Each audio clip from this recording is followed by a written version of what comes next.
amigos, hoy es domingo 25 de febrero del 2024. El pasado domingo fue 18 de febrero y se llevó a cabo el proceso electoral para elegir los gobiernos municipales. Nosotros hemos querido que Michelle esté con nosotros aquí en Horas Extras, porque hoy, domingo 25, se inicia no solamente una etapa electoral, sino una etapa difícil para nuestro país, en que tenemos que pensar muy bien, gobernados y gobernantes, a lo que nosotros nos abocamos. He querido que Michelle esté con nosotros porque los medios de comunicación tendrán que ver mucho con este proceso.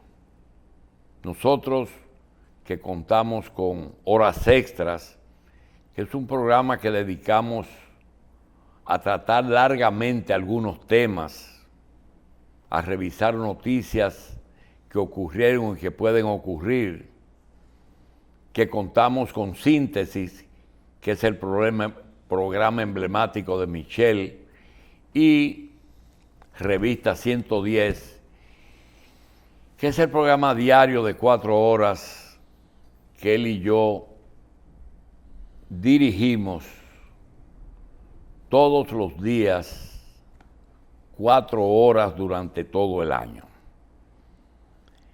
¿Qué significa el que esta es una época importante y que nosotros deseamos que él esté presente?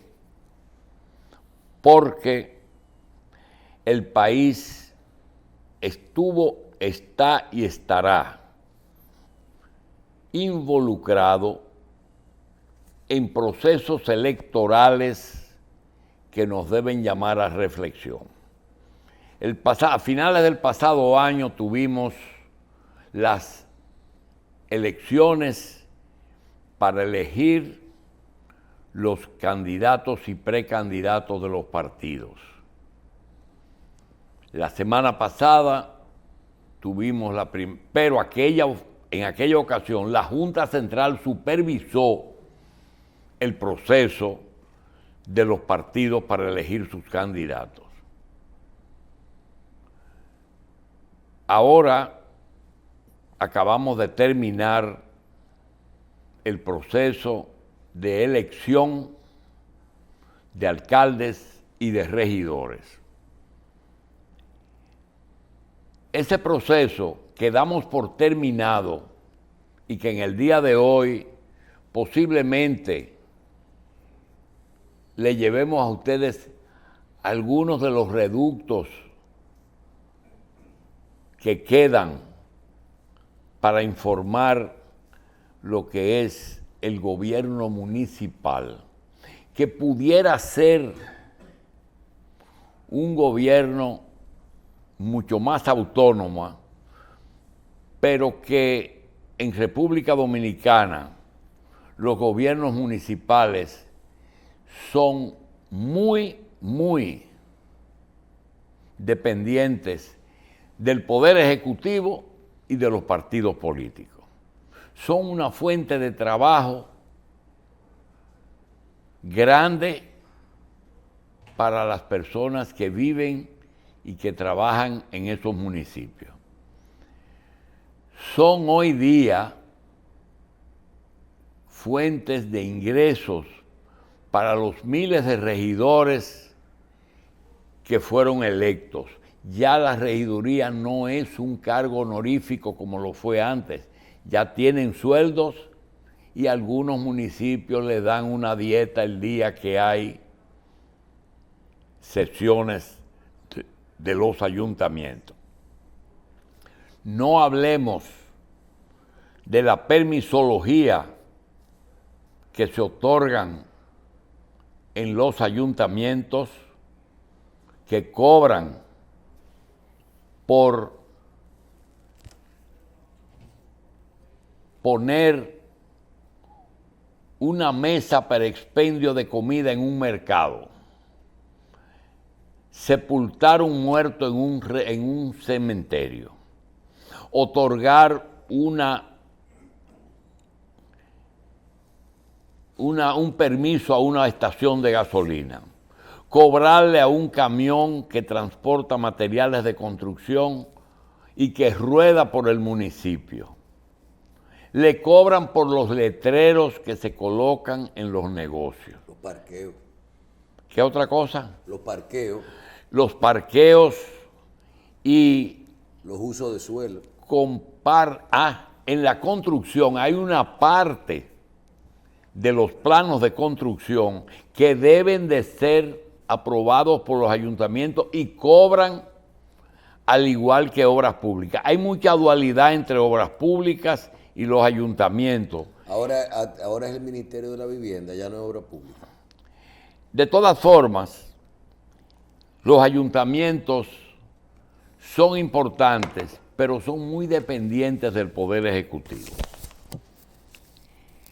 Damos por terminado el proceso y ahora entramos, después de 2 procesos electorales, en un tercer proceso que es el que se llevará a cabo el día, según la Constitución, el 16 de mayo, pero se va a llevar a cabo el 19 de mayo, que es el domingo siguiente.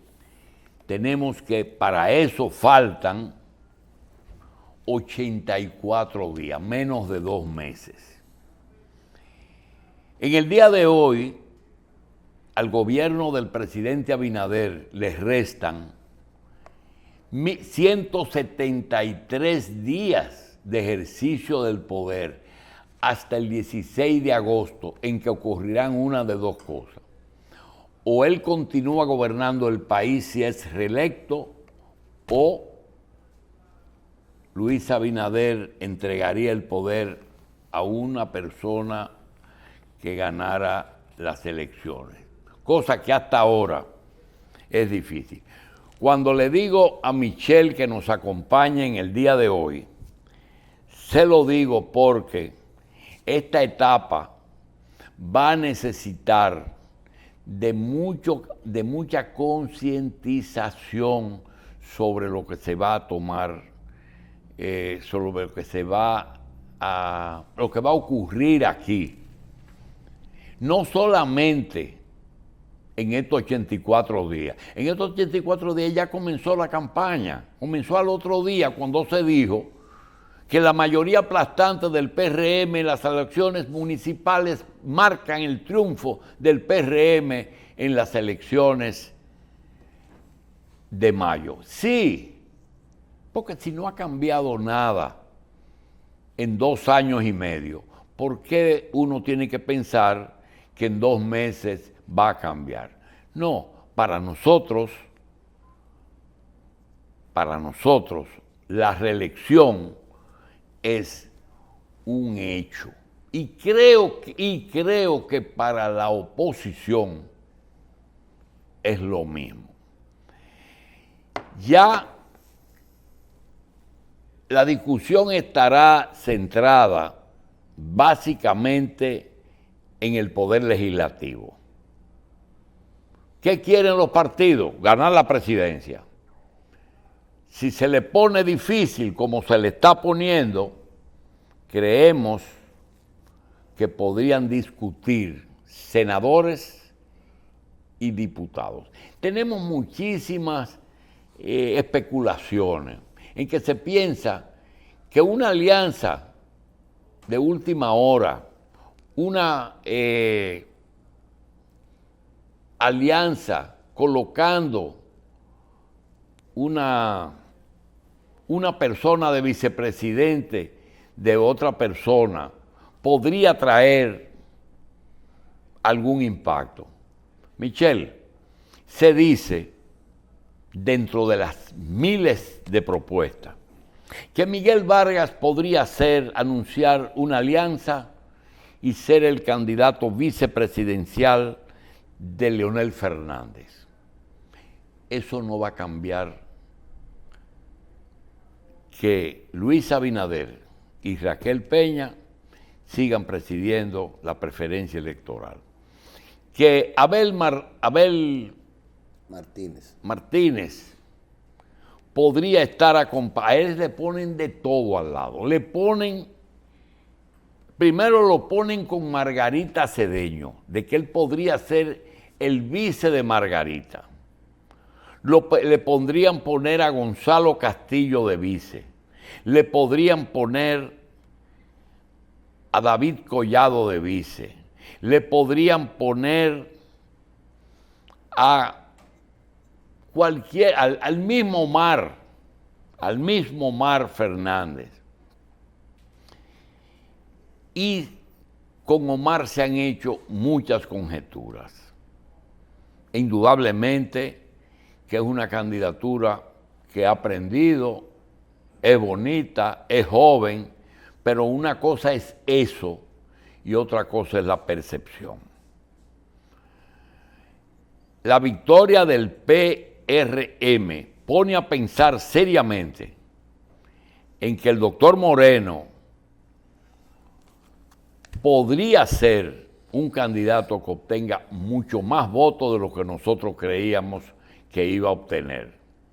Es decir, señores, que hoy se inicia más que una campaña electoral, presidencial y congresual.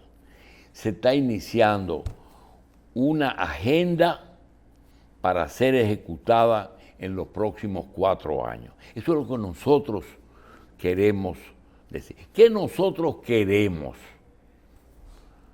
Tú le preguntas a Michelle, ¿qué hemos dicho? Y te dice, nosotros hemos dicho que después de las elecciones es necesario que el país atraviese por una reforma fiscal. Bueno, ya es hora de que nos digan en qué consistiría una reforma fiscal. Que nos digan el proceso anticorrupción. Debe de seguir, debe de arreciar, debe de disminuir, debe desaparecer o ya debe de terminar juzgando a esa gente. Yo le quiero preguntar a él mismo, en el orden fiscal, los organismos internacionales te dicen que se necesita una reforma fiscal. Cuando hablan de reforma fiscal, ¿es una creación de nuevos impuestos? No necesariamente. La reforma fiscal, que yo creo que eso que tú mencionabas es la gran respuesta al tema de la reforma fiscal. Una reforma fiscal y la reforma es decirle a la gente, y hay que decirlo para poder, porque es que todavía no se ha comenzado a discutir, se han puesto sobre la mesa lo que sería una reforma fiscal. Fíjate que nosotros mismos tenemos la duda. ¿Una reforma fiscal significa nuevos impuestos? Claro que necesita, que debe de conllevar nuevos impuestos o más impuestos. Ahora, lo que no se ha dicho es que esos nuevos impuestos o más impuestos no son a quien lo tiene, sino se está hablando de que cosas que no pagan, gente que no paga, o que más gente que no paga pague, o que sectores que tienen incentivos no lo tengan tanto cuando se habla del gasto tributario, no lo tengan, o de ampliar la base de los impuestos. Cuando te dicen, por ejemplo... Pero pueden ser las tres cosas. Es decir, que se amplíe la base, que haya más contribuyentes. Es que no necesariamente aquí hay sectores que por más que tú quieras, porque hablar de impuestos, generalizar es difícil, no aguantan más impuestos. Por ejemplo, vámonos a los impuestos individuales. ¿A quién le pasa por la cabeza que una reforma fiscal podría llevar el aumento en el ITEVIS? El ITEVI, déjame decirte que es el 60 o 70% de las recaudaciones, ¿verdad? Entonces, ¿tú no crees que en el ITEVI debe haber? Es que yo muy creo, bien. no, es que eso está Muy claro. bien, Al muy bien. contrario, ¿qué puede pasar? Te pueden decir que en vez de pagar un 18% de ITEVI, vamos a pagar un 12%. Muy bien, no van a tocar el ITEVI. Ahora, en la nueva base, ¿serían evasores o serían personas que hoy la ley lo tiene fuera y que deben de ¿Tú pagar? te acuerdas los exámenes de selección múltiple? Sí. Que decían... ¿Todas o ninguno? No, o todas las anteriores. Sí. Todas las anteriores. Aquí hay un proceso, cuando se habla de reforma fiscal, hay que hablar necesariamente de los que son evasores o de las personas que no pagan impuestos, pero también hay que hablar de cosas que no pagan impuestos que podrían ser incluidas para pagar impuestos. Por ejemplo, ¿qué cosas no pagan ITEVI? La medicina. No, te lo voy a poner claro. La salud, la educación y la comida. ¿Y le pondrían? No se sabe. No se sabe. Entonces, ahora, dime. ¿a qué costo ahora? Muy bien, pero dime algo que debo saberlo yo, pero yo te lo pregunto. ¿Por qué no es popular, no es conveniente hacer la reforma fiscal antes de unas elecciones? Porque algo hay que no gusta. Por lo mismo que pasó con la ley del DNI. Porque todo el mundo que vaya a gobernar sabe que la reforma fiscal es obligatoria, sabe que en el momento que se aplique a alguien le va a perjudicar y no quiere nadie tener el costo político de la aplicación de esa ley. Vamos entonces a otra ley. Se sabe que la reforma de salud fue un avance. ¿Por qué? Porque si tú revisas la historia de la salud, ¿te acuerdas que había una Caja Dominicana de Seguros Sociales? De salud, no de seguridad social. No, de salud. La salud estaba en manos del Estado una parte y de la Seguridad Social en la Caja Dominicana de Seguros Sociales en otra. Los hombres, trabajadores, pagaban un 10%, un 7%, y el 3% lo pagaba el patrono. Vino una reforma que benefició a la mayoría, definitivamente.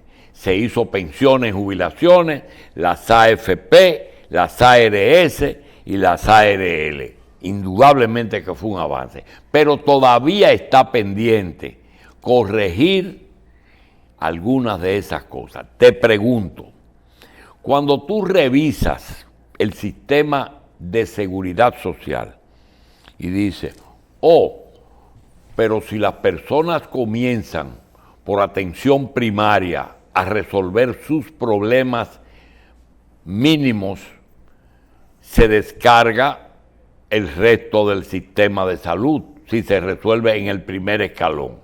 Ahora, si se revisan las tarifas, tú te das cuenta que hay consultas a 200 pesos y a 300 pesos que no proceden.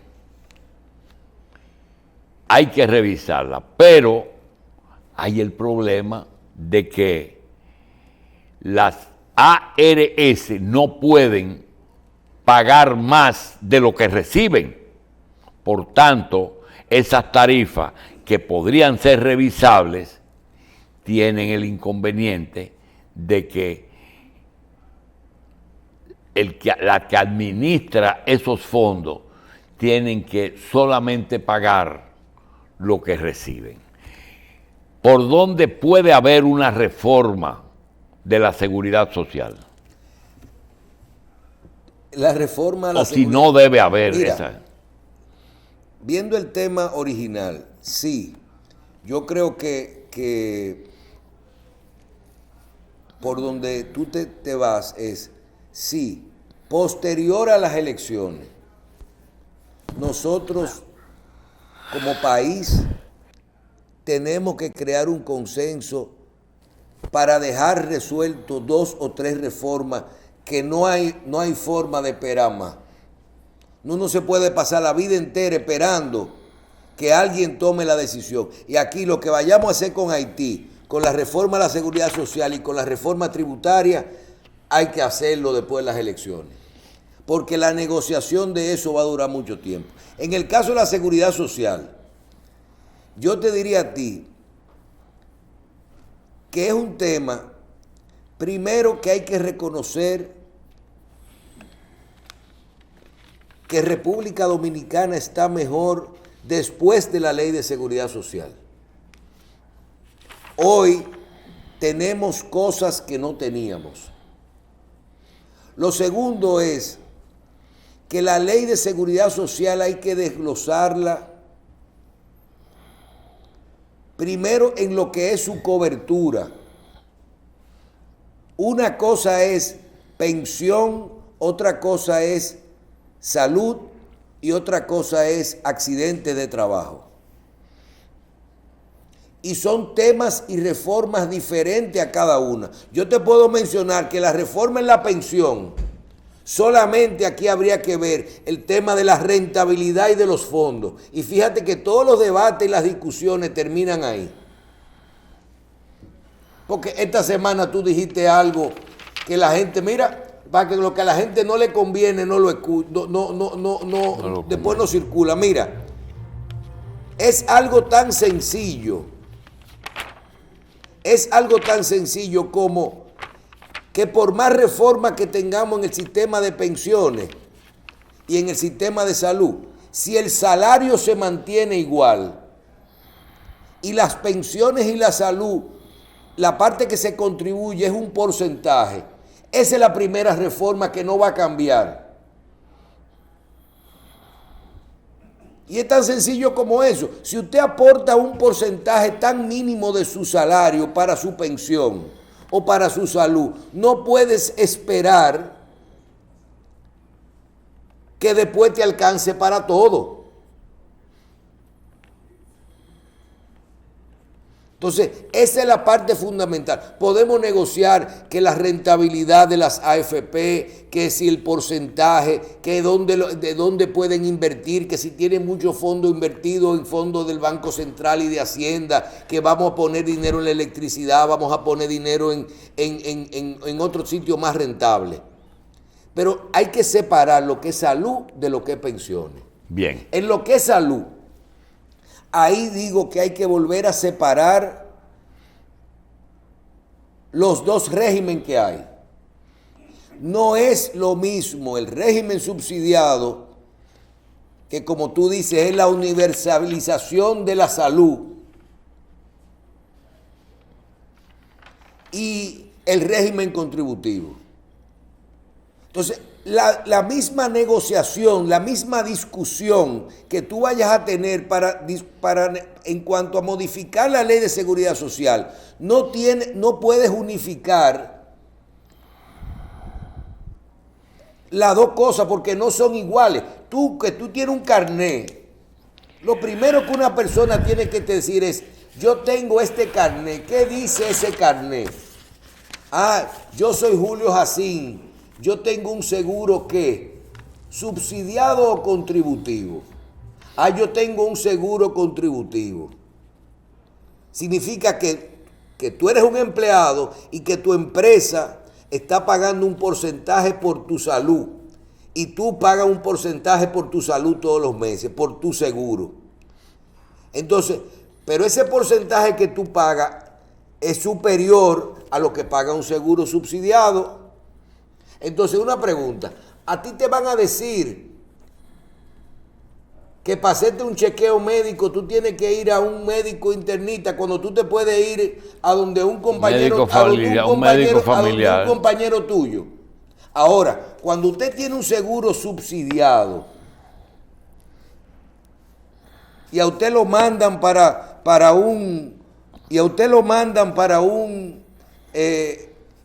usted tiene que ir al médico, usted tiene una cartera de servicios que tiene que ir. Por lo que te digo, que la reforma a la ley de salud, de seguridad social, tiene que ser basada en desglosar cada uno de los dos regímenes, porque cada cosa tú no lo puedes poner igual a los dos para esa reforma. Bien.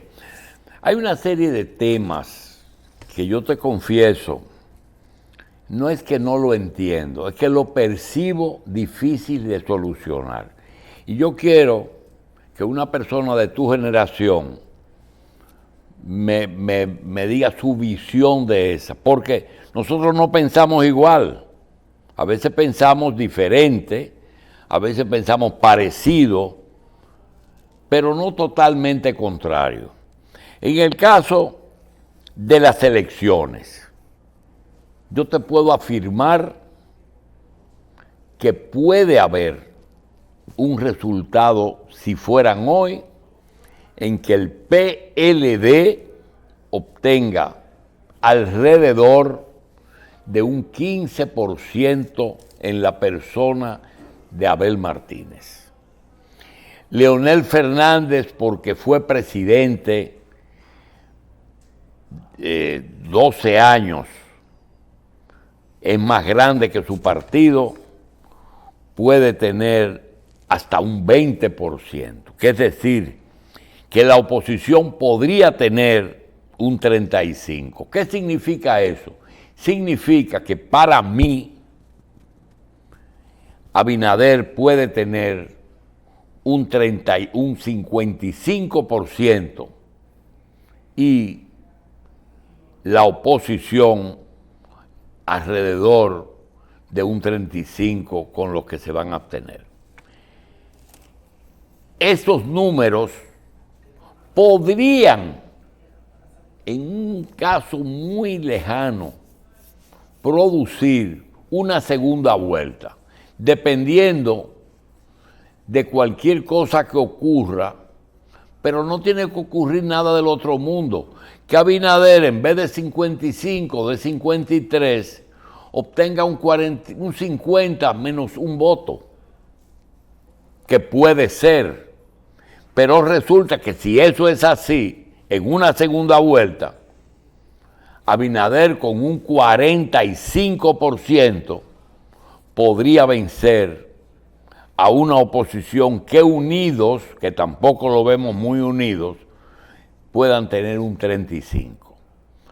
La pregunta que yo te hago, ¿tú crees que la oposición, no, primero tú creerías que algo puede ocurrir que disminuya el número que tiene Abinader desde que ganó con un 53 hasta hoy, por un lado, y que esa oposición, haciendo fórmulas imaginarias, podría producir una segunda vuelta?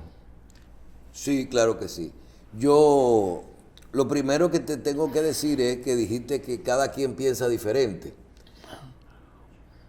Y estamos hablando de lo que creemos. Porque los datos... No lo que queremos. No, ni lo que queremos, ni lo que los datos están ahí.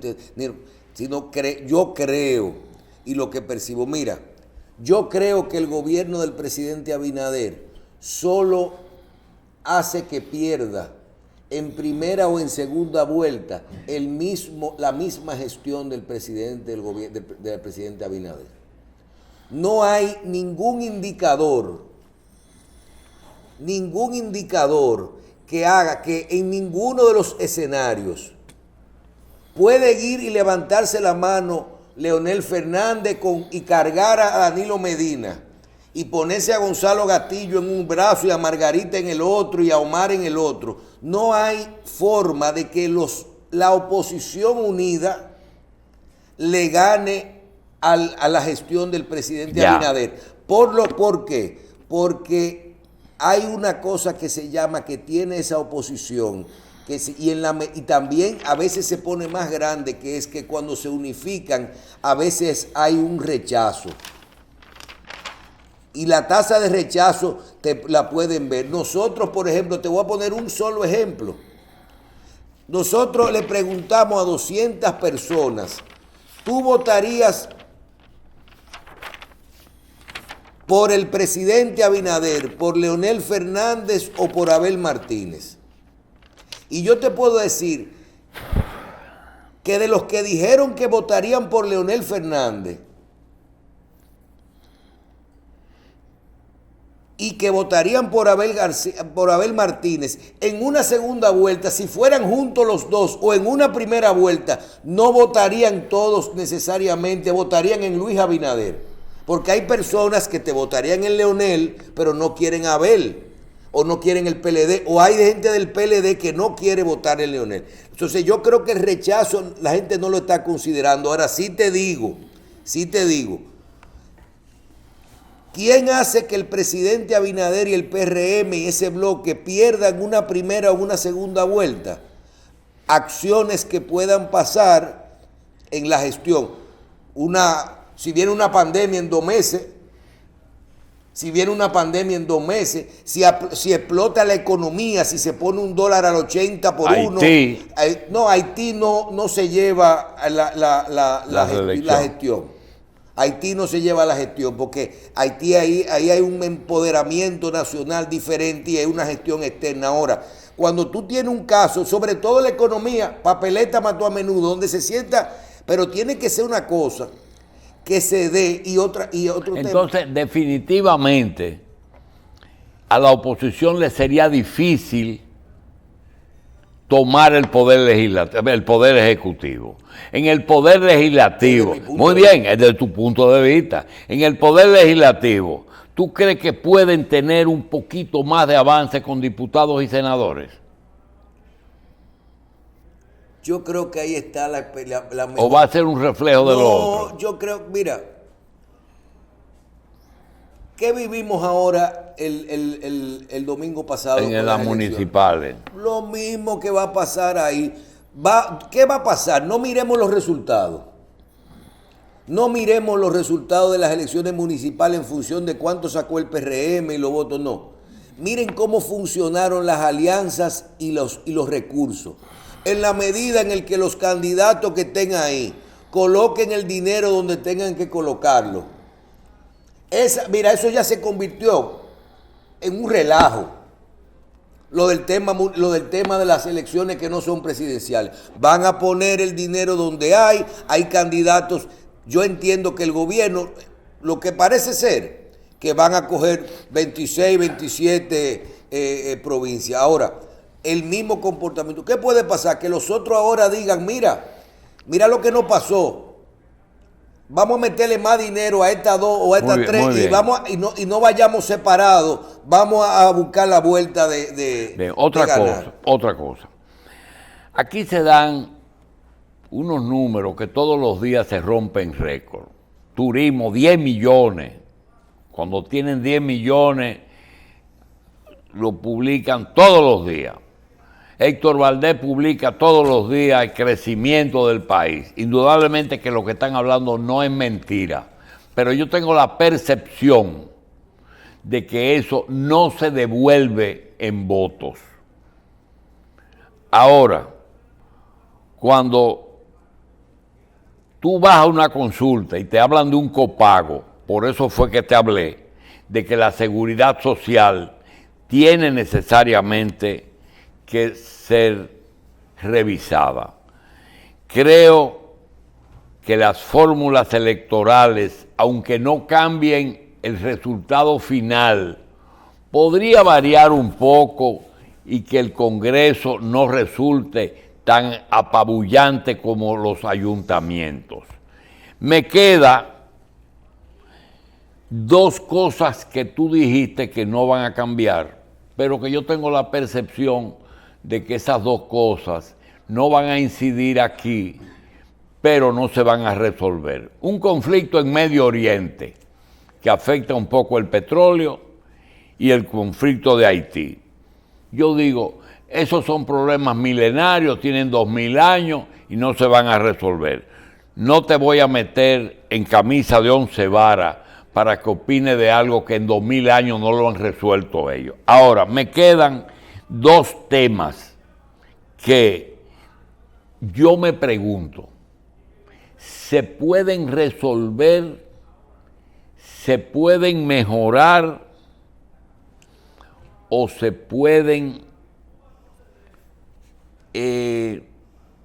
quedar así como están? El primero, Hay un problema que es individual y personal, que es la familia. La violencia intrafamiliar, de que todos los días un hombre le quita la vida a una mujer. Los gobiernos no tienen que ver con eso, pero es un problema de salud pública. Si se puede hacer algo. Y lo otro es el tema del tránsito. El tránsito se puede mejorar o se puede arreglar o es irreparable, es decir, se va a quedar así. Esas dos cosas. Bueno, en el caso del tránsito, yo creo que hay acciones que se pueden ir, va a haber que bregar con muchos intereses, muchos problemas tipo aspirinas, que son buenas para el dolor de cabeza y malas para el dolor de barriga, pero se puede mejorar considerablemente en el tema del tránsito, a mediano plazo y tomando acciones que sean coherentes y que se le dé continuidad. Si nosotros decimos aquí, vamos a hacer parqueo, y yo te puedo decir, ¿por qué tú mencionas eso? Y yo te digo a ti, pero aquí no se inició un plan de parquéate bien para que la gente no se parqueara de los dos lados hace como 6 o 7 meses. ¿Tú has visto si eso está funcionando? ¿Tú no lo sabes? Bajaron la guardia. ¿Tú recuerdas cuando Gonzalo Castillo que anunció un fideicomiso de Parquéate RD para que se construyeran 50 o 100 parqueos y que este gobierno le dio continuidad? ¿Dónde está el primer parqueo de eso? Y tenemos 5 años hablando de los parqueos. Entonces, si esas acciones que pueden contribuir a que mejore el tránsito, todavía estamos en una fase de discusión, todavía aquí estamos bregando con cambiar los semáforos. Entonces, las acciones tardan mucho. Ah, perfecto. ¿Por qué seguimos aprobando en la Gustavo Mejía Ricard una calle, vamos a mencionar?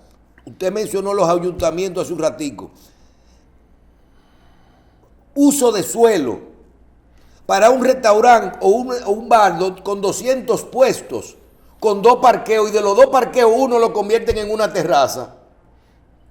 Entonces, hay que hacer medidas. Ahora, vamos a poder con los intereses, vamos a poder con los sectores. Sí, pero a propósito de eso, este es el último tema. Cuando tú tienes un país que a pesar de la pandemia, a pesar de la guerra esa que nos produjo muchísimas limitaciones en el trigo, porque aquí dice, la cosa está más cara, pero si la producción donde se produce está más cara, si sube el petróleo no hay ninguna fórmula para tú bajar la gasolina. Pero aún así, tú tienes 3 años que la regular no ha llegado a 3 pesos, a 300 pesos. A 300 pesos. Entonces, tú tienes una economía que este gobierno, yo no sé qué ha hecho, pero este gobierno puede coger un mes de vacaciones y el país sigue funcionando. Entonces tú tienes una diferencia de clase, de que se están quejando del teteo. El teteo es fiesta y bebedera en los barrios. Y tú dijiste Gustavo Mejía Ricard. ¿Tú sabes cuántos restaurantes ponen todos los días aquí en la capital? La gente. Entonces yo me pregunto, el bienestar, las personas votan en contra de lo que le falta o a favor de lo que han conseguido. Porque la gente está igual o mejor, no está peor. Si tú te pones a revisar, a pesar de los problemas, la gente no está peor. Coge los bancos, lee los estados financieros todos los días. Pasa, mira, el juego todos los días es más alto. Pero eso a la gente no le importa. Mira, la gente, primero que la gente no quiere es trabajar. La gente perdió, yo creo que la principal facilidad que debe tener una persona en una sociedad es saber lo que es un plan de vida. yo voy a hacer esto, yo voy a casarme, yo voy a tener mi familia, yo voy a educar mis hijos, yo voy a tener un plan de salud, yo voy a comprar una casa, la voy a pagar a 20 años. Tú estás hablando de 2 generaciones. Yo recuerdo cuando yo era pequeño, tú compraste una casa en el barrio de Los Maestros con un préstamo a 20 años. Que yo pagué la última cuota de ese financiamiento y me acuerdo que eran 312 pesos. Eso se llama un plan de vida. Aquí, eso es lo primero, que no es que el teteo funciona o no, es que aquí hay el dominicano perdió la concepción de lo que es un plan de vida. Fíjate que tú tienes, lo que pasa es que esa transición ustedes no la vieron porque estamos viviéndola. Pero ¿qué tiempo tú tienes hablando semanalmente y diario de que cuando una muchacha llevaba un dinero a su casa y el papá y la mamá no le preguntaban de dónde lo sacó? Sí, muy bien, pero ese es un sideline. No, ese no es un sideline. No, pero tú, por Eso ejemplo, significa aquí de que un dominicano no quiere tener el trabajo necesario y hacer el trabajo necesario y los años necesarios para lograr un plan de vida. Pero entonces dime, lo quiere fácil, lo quiere con una remesa, lo quiere con un billete de lotería o con un macho que me mantenga. Dime una cosa, ese camarógrafo que está ahí, hace 20 años ganaba entre 5 y 15 mil pesos. Está ganando igual. Yo te pregunto, ¿por qué hace 10 años venía en carro público y ahora tiene 1 o 2 carros viejos allá afuera parados? ¿De dónde sacó los cuartos? Por lo mismo que estamos hablando. Ese camarógrafo no, pero el otro que no está aquí no le gusta que yo se lo diga. Porque aquí no se han sentado las personas a entender que con lo que ese camarógrafo gana y lo que gana su esposa, si es casado y está, su economía no está diseñada para que él pueda tener un carro. Él tiene que andar a pie y andar en metro, andar en transporte público. ¿Por qué? Porque aunque él pueda, con unos pesitos que juntó, con un préstamo o con un hermano que le mandó para comprar un Sonata, y que juntó por un picoteíto que hizo, cuando ese carro se le dañe la batería y las 4 gomas, él no la va a poder cambiar. Entonces, aquí lo que estamos todos metidos en una vida ficticia, porque aquí la gente nos dice, oh, pero yo pudiera estar mucho mejor si yo me despierto por la mañana. El problema de tránsito es por eso. Pero aquí no es verdad que faltan calles, aquí lo que sobran entonces, carros. Lo que tiene es una economía ficticia. O tú le dices a una persona, qué bueno, en tu casa no pueden haber 3 vehículos, en tu casa tiene que haber 1. Y usar ese vehículo para las actividades de familia, para las cosas que usted necesita, hacer una diligencia, pero usted coja para su casa con un amigo, para su trabajo. Usted se pasa 8 horas en un trabajo, móntese en el metro. Aquí el dominicano está muy acostumbrado. Pero la semana pasada hicimos un número de los billetes del juego. Señores, se está jugando en Santo Domingo, en República Dominicana, posiblemente un 30% diario de lo que se está comiendo. Cuando tú analizas, oye bien, cuidado, el 30% de lo que se está comiendo. Pero hace 10 años este programa hizo un trabajo y determinó que cuando un dominicano, me acuerdo cuando se estaba evaluando el tema del desayuno y del almuerzo escolar, lo que se llamaba la tanda extendida, aquí hicimos un trabajo en qué gasta un dominicano el dinero todos los días. Y un dominicano tenía que dejar, cuando no había tanda extendida, 500 pesos en su casa. Y tú decías, no, porque 200, que la comida para comprar 200, 300, que una libra de pollo costaba 20 y pico, 30 y pico, cuando eso. Y 2 libras de arroz, que sé yo cuánto. Pero había que incluir todos los días, mira, un billete de lotería, una tarjeta de llamada o de internet y la comida del día. Yo quiero terminar con esto.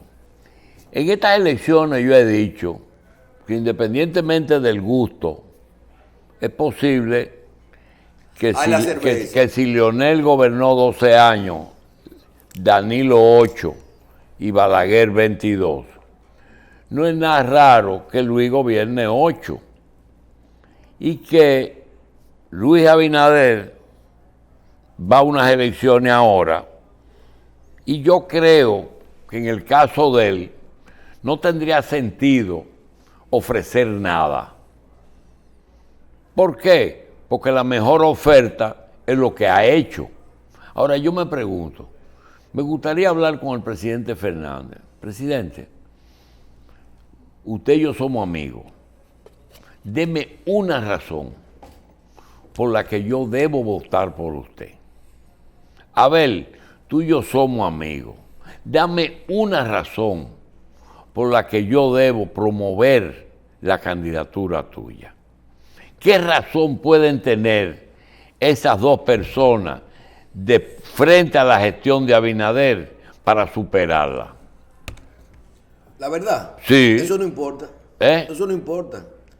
Eso se perdió. No, yo no estoy hablando del que tiene una acción en una candidatura, porque el que está con Leonel y está trabajando con Leonel, ese quiere ir para el poder. Yo estoy hablando que no voy para el poder ni me interesa. Esa preocupación que tú tienes de qué tan importante puede ser hace tiempo que estamos viendo que nuestros candidatos no nos dan una propuesta y no nos venden algo diferente. Aquí dejó de importar. Cuando tú tienes que 90% de los 8.700.000 personas que están aptas para votar, a 7 millones de ellos, tú no le puedes hacer una propuesta que le interese. ¿Sabes lo que tú tienes que decirle? Que no va a trabajar, que le van a poner un trabajo o que le van a dar unos cuartos para ir a votar, o que le van a poner una botella, o que le van a dar una asistencia social. Cuando tú le haces una propuesta a una persona de los que son votantes, de los 7 millones de votantes, que diga, te voy a conseguir un empleo, te voy a hacer que vayas a un hospital público y que tienes que entrar por la puerta de atención, qué sé yo cuánto. Te voy a hacer que vayas al hospital. ¿Tú sabes por qué? Porque esa gente, lo primero, que nada que le implique un esfuerzo nuevo. Y lo otro, entienden que es una obligación que tiene el país, porque en la medida que tú le ofreces cosas que le impliquen un trabajo, no es lo que ellos quieren oír. Y bien, eso no da voto. Bien, yo creo que de Michel yo tuve las posibilidades, fórmulas que podrían o no tener efectos electorales. Hablamos de tránsito, hablamos de Haití, de Medio Oriente, y hablamos de seguridad social. Yo termino con Michel y el próximo tema quisiera yo desarrollarlo frente a él, pero de esto creo que yo podría aportar algo de experiencia, no necesariamente de lo que quiero, sino lo que creo y lo que me dice la experiencia. Ayer sábado, un periódico, específicamente el periódico Hoy, trae una denuncia de que una jueza acusó al Ministerio Público de perseguirla y desacreditarla. Esa jueza, el nombre es Ana Lee Florimón. Ella es una jueza y dijo que acusa al Ministerio Público de perseguirla y desatar una campaña de descrédito en su contra desde que fuera apoderada del caso Calamar, luego de que la Corte de Apelación acogiera recusación que le hizo el órgano persecutor a través del titular de la Procuraduría Anticorrupción, Wilson Camacho, por supuesta parcialidad. Esas son terminologías de tipo jurídica que pueden... ¿Qué es lo que yo veo? Miren, cuando se puso de moda, porque esa fue una moda que se puso en el mundo y sobre todo en América, el proceder contra funcionarios que hayan cometido supuestos actos de corrupción en su gestión y que quedaron fuera del poder, pero que sus actos de corrupción o supuestos actos de corrupción implicaron la construcción de obras que favorecían muchas personas y que esas personas podrían ser en el futuro elementos que ayuden al retorno al poder de esos partidos. Entonces se instauró una práctica que fue lo que conocemos como lawfare. Lawfare es la utilización de la justicia para eliminar al contrario político. Así de sencillo, no importa que tú seas o no seas culpable. Si tú coges y revisas América, vas a encontrar por lo menos 10 naciones que utilizaron procesos judiciales contra gobiernos salientes para eliminarlos. En República Dominicana eso pertenece a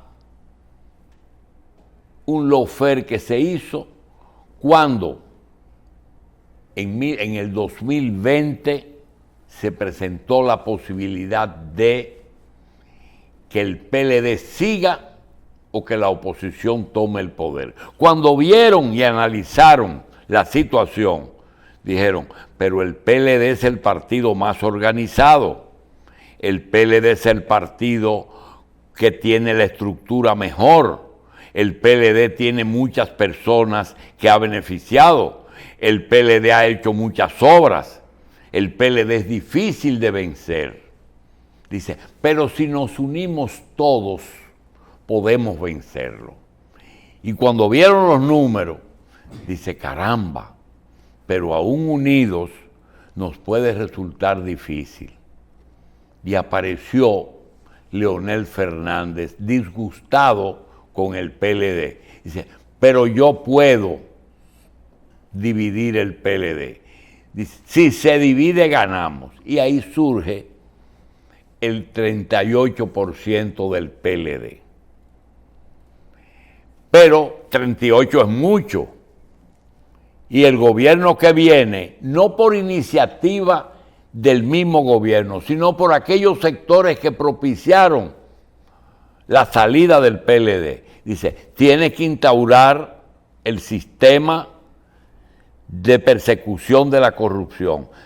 Posiblemente el presidente le haya dicho, yo no me puedo meter en eso porque derivaría todos mis esfuerzos a estar bregando todos los días con procesos judiciales.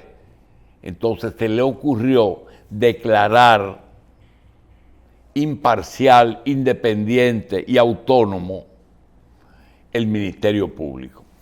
Hagan lo que quieran. Y el Ministerio Público, dirigido por sectores